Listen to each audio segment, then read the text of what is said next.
to women involved in the ministry. And Pastor Walker, let's start off this segment by having you to give us some information in reference to the topic itself, okay. Women involved in ministry, and then we'll allow Bishop Miller to talk about his book and some of the things and reflect in a real sense upon females involved in the ministry. Well, Dr. Haney, this is some subject matter that I can really relate to. Because I've been exposed to women in ministry ever since I was a child. My mother, she's a minister. She founded churches.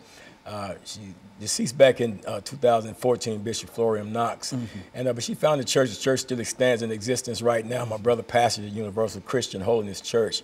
I grew up in that church. I experienced other ministries, women ministers, Bishop Sally Swift, Bishop Clara M. Roberts, all out of Indianapolis, Indiana, along with a lot of other female ministers over the years of my life. When I was out there on drugs and everything, that Pastor Evangelist Sheila Kaur, she, with the Servants of God non-denominational church, she would come out in the streets and she would minister to me. And that's when my mother planted the seed. She came along and she watered it. And it was during that period of time back in 1986 that God called me out of active drug addiction into the gospel ministry. And it was through the workings of these godly women and stuff that reached out to me and stuff like that and planted. As a matter of fact, in 1990 or 1992, I can't remember exactly now. But I was ordained. I was ordained in Indianapolis, Indiana, up under the pastorate of Bishop Clara M. Roberts up in Indianapolis. So I've had quite a bit of experience with women in ministry, and to be here with Dr. AMiller5 Sr. to talk about this, preach my sister, preach the biblical defense of women in the gospel ministry. I mean, and hear what I'm saying. The biblical, not his opinion, but the biblical defense for women in ministry. The reason he can take it to the Bible and show that. But that's my experience that I've had with women in ministry. So I'm one that you can't come to me and talk to me about what a woman cannot do, and you can't use the traditional stuff like God can cause a donkey. Because to me, that sounds disrespectful. You know, to speak, you can use whoever. But you know, the thing is this, and I commend Bishop Miller for him taking on the challenge to explore this subject, study this subject matter out, and then to present it to us in a book form in a way that we can all understand it. So I just yield to him. Okay, very, very good. Bishop Miller, let's talk about women in ministry. Yeah, you know, for most part, pastors and preachers, they use a text out of 1 Corinthians chapter 14, and they use 1 Timothy chapter 2 to say that women were not called, because Paul was addressing an issue, and he was saying that women are supposed to remain silent in the church. And then he said, I suffer a woman not to teach or usurp authority over a man.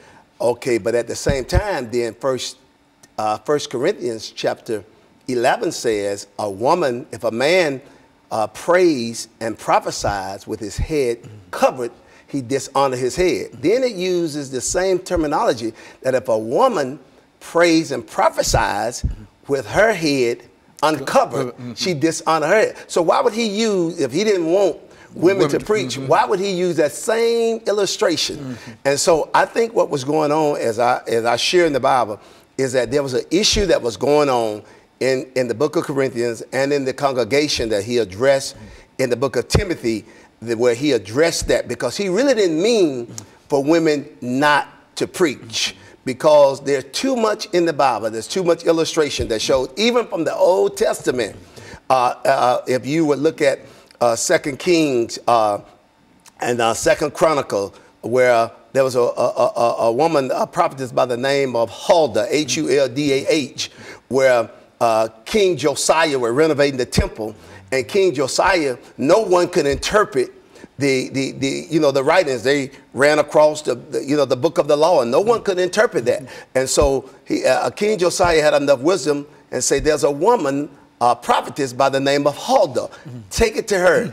And she prophesied what God said. So women have been used throughout the whole history of humanity to do God's will by preaching and prophesying his word.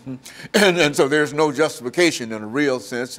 Even the Bible indicates that women ought to be able to participate and to preach the gospel. Is that what? Yes, sir.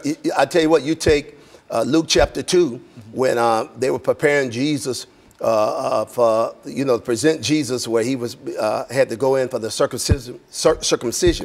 There was a woman in the temple by the name of Anna, and this woman Anna, the Bible said that she would preach pretty much to anybody who would listen about Jesus Christ. And so here, this woman Anna, she served in the temple. As a matter of fact, her husband died, and she served in the temple after the death of her husband. And so here is the word prophesy. The word preach means to proclaim. Laleo in the Greek means to foretell, means under the unction of the Holy Spirit. And the same thing that happened on the day of Pentecost. There were women in the upper room. When the Holy Spirit fell on the men, it just didn't fall on the men. It fell on the women. And so they spoke in tongue. They prophesied just like the men. And so there is enough evidence in the Bible to prove that God did call women to preach the gospel. Traditionally, men have distorted that and have somewhat